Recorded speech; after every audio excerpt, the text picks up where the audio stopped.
ప్రభుత్వాలు పేదవారి కోసమై పేదవారిని ఆర్థికంగా ఆదుకునే ప్రయత్నంలో భాగంగా వివిధ రకాల స్కీములను తీసుకొని వచ్చి అమలు చేస్తుంది.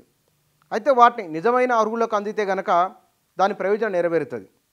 ఇప్పటికీ మన దేశంలో వైట్ రేషన్ కార్డు కోసమై లైన్లో నిలబడుతున్నారు, ప్రభుత్వ పథకాల కోసమై ఇంకా లైన్లో నిలబడుతూనే ఉన్నారు. అయినా మన దేశం ప్రపంచంలో అతి గొప్ప ఆర్థిక వ్యవస్థగా ఎదిగిందని ప్రభుత్వం చెప్తున్నది. ఇవి మనకు భిన్నమైన అంశాలు మనకు కనబడుతూ ఉంటాయి. వాస్తవం ఏమిటి, ఎక్కడ జరుగుతున్న విషయాలు అది వేరే చర్చ. కానీ ప్రభుత్వం ఇస్తున్న కార్యక్రమాలు అర్హులైన వారికి అందుతున్నాయా, ప్రభుత్వం ఇచ్చే వాటిని ప్రజలు సద్వినియోగం చేసుకుంటున్నారా? మరి నిజంగానే ఇప్పటికి కూడా ఈ దేశంలో ప్రజల జీవన విధానంలో మార్పు వచ్చింది. వారికి వాళ్ళ చేతులలో ఎంతో కొంత డబ్బులు ఉంటున్నాయి, బ్యాంక్ అకౌంట్లు ఉన్నాయి. మునుపటికి 40-50 ఏళ్ళ కిందటి వాళ్ళ భారతదేశంలో ప్రజల జీవన పరిస్థితులు చాలా మెరుగైనాయి. ప్రభుత్వాలు నిజంగా చాలా మంచి కార్యక్రమాలు చేస్తున్నాయి. కొన్ని మైనస్లు ఎక్కడైనా ఉంటాయి. నిజంగానే చేయాల్సినంత చేయకపోవచ్చు, కానీ చేస్తున్న మాట వాస్తవం. వైద్యం విషయంలో, విద్య విషయంలో, ప్రజలకు మౌలిక సదుపాయాల కల్పన విషయంలో, ఇండ్ల విషయంలో, ఇండ్లు కట్టే విషయంలో, వివాహాలు చేసుకునే విషయంలో చాలా విషయాల్లో ప్రభుత్వాలు సాయం చేస్తున్నాయి. ఇక్కడ చూడండి ఒక వార్త, ప్రభుత్వం చేస్తున్న సహాయాలు ఎట్లా పక్కదారి పడతాయి అన్నదానికి. అంటే అంతా ఇట్లే అవుతుందో, అంతా కాకపోవచ్చు, ఒక దగ్గర అయితే అయింది కదా, మిగతా వాటిలో ఉండొచ్చో లేకపోవచ్చో తర్వాతి విషయం అది.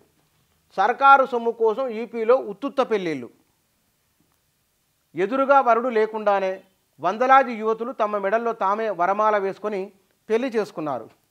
ఈ విచిత్ర సంఘటన ఉత్తరప్రదేశ్లోని బలియా జిల్లాలో జరిగింది.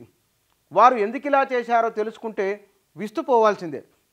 పేదల పెళ్లిళ్ల కోసం ఉత్తరప్రదేశ్ ప్రభుత్వం ముఖ్యమంత్రి సామూహిక వివాహ వేడుక పథకాన్ని ప్రారంభించింది ప్రభుత్వం.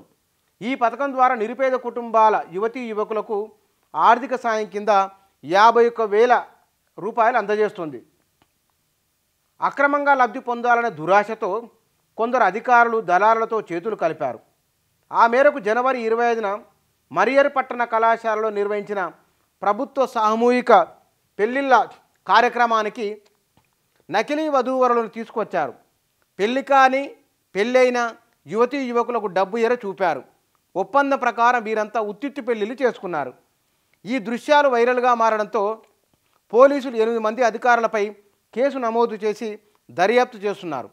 ఇంకా ఎవరికీ నిధులను విడుదల చేయలేదని జిల్లా పాలనాధికారి రవీంద్ర కుమార్ తెలిపారు.